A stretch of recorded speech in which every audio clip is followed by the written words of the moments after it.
Have you ever heard of a law so bizarre, so oddly specific, that it makes you scratch your head and wonder, what on earth were they thinking? Well, let me take you back to Victorian London, a city of contrasts with its grand architecture, bustling streets, and a whole host of rules you wouldn't believe.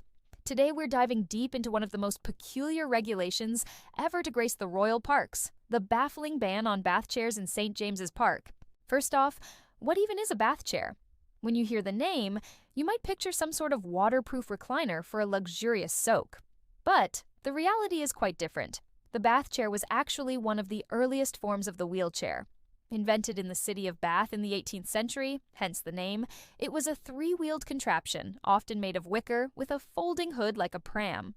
It was designed for invalids and the elderly, people who needed assistance getting around. One wheel at the front was used for steering with a long handle, and two larger wheels at the back provided stability.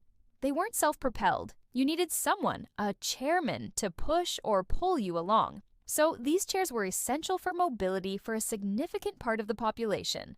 They were a common sight in spa towns like Bath and coastal resorts, allowing people with health issues to enjoy the fresh air and scenery. You'd think a beautiful public space like St. James's Park, right in the heart of London, would be the perfect place for them. It was designed for leisurely strolls, for people to escape the city's grime and enjoy nature. So why, in the name of Queen Victoria, would anyone ban them? The story is a fascinating glimpse into the Victorian mindset, a world obsessed with class, etiquette, and public decorum. To understand the ban, we need to understand the social hierarchy of the time. St. James's Park wasn't just any park, it was a royal park, a fashionable promenade for the crème de la crème of London society. This was the place to see and be seen. Ladies and gentlemen of high society would parade in their finest attire, engaging in polite conversation and subtle social rituals. The park was their stage. Now imagine this elegant scene: the rustle of silk dresses, the tip of a top hat, the polite nods of acknowledgement. And then, trundling along the same path, comes a bath chair. In the eyes of the Victorian elite, the bath chair represented something they didn't want to see: illness, infirmity, and a lower social status. The people who used bath chairs were often the elderly or invalids, and the people who pushed them were working-class servants. Their very presence was seen as a disruption to the carefully curated atmosphere of fashionable leisure. It sounds incredibly snobbish to us today, and it was. The argument, however, was often cloaked in more practical concerns. One of the official reasons cited was traffic congestion. The paths of St. James's Park, they claimed, were becoming too crowded. These wheeled chairs, pushed by attendants, were supposedly clogging up the walkways, getting in the way of fashionable pedestrians and elegant horse-drawn carriages on the nearby mall. They were framed as a public nuisance, a clumsy, slow-moving obstacle course for the graceful and important people of society.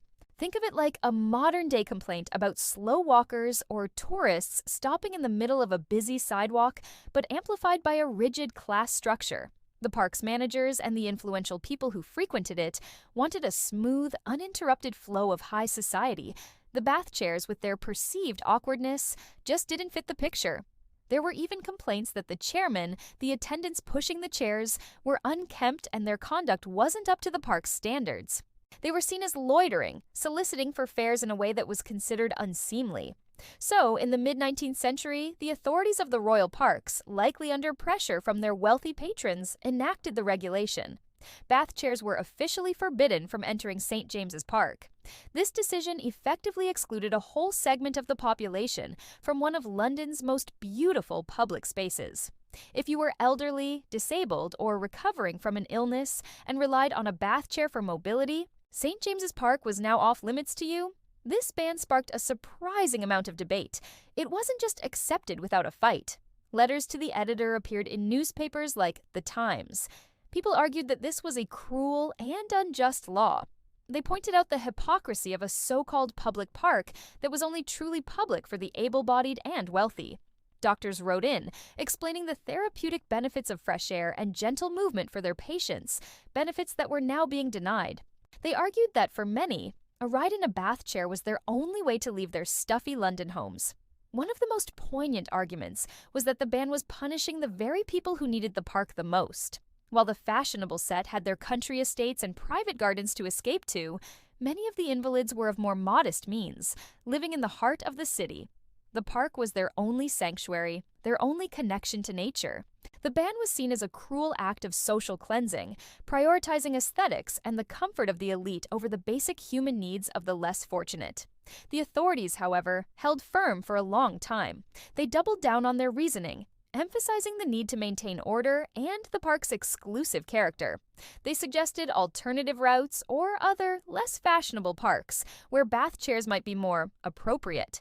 This not in my backyard attitude is a classic example of Victorian social division. The park was for pleasure and display, not for confronting the realities of sickness and old age. So what happened in the end? Did the bath chairs ever return to St. James's Park? Well, like many strange old laws, the pressure of a changing society eventually made it obsolete. Over the decades, social attitudes began to shift, albeit slowly. The rigid class boundaries of the Victorian era started to blur. The concept of public space began to evolve, becoming more inclusive. With the invention of more modern, self-propelled wheelchairs and a greater awareness of disability rights in the 20th century, the old bath chair became a relic of the past, and so did the law banning it. The regulation wasn't likely repealed in a grand ceremony.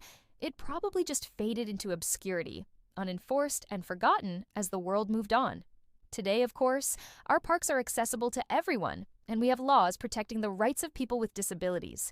The idea of banning someone in a wheelchair from a public park is unthinkable, and rightly so. But this bizarre little piece of history tells us so much. It's a powerful reminder of how public spaces can become battlegrounds for social values.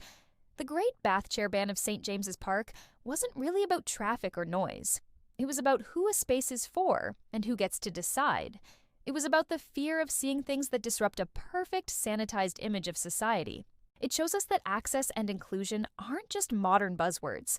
They are part of a long, ongoing struggle for fairness. The next time you take a walk through a beautiful park, maybe spare a thought for those who came before you. And be glad that the only thing you have to worry about is dodging a pigeon, not a park warden telling you your chair isn't welcome. The story of the bath chair ban is a funny, sad, and ultimately illuminating footnote in the history of London, reminding us that even the most beautiful places can have a hidden history of exclusion. Thanks so much for watching. If you found this dive into weird history interesting, don't forget to hit that like button and subscribe for more stories from the past. Let me know in the comments what you think. Could you imagine such a law today? See you in the next video.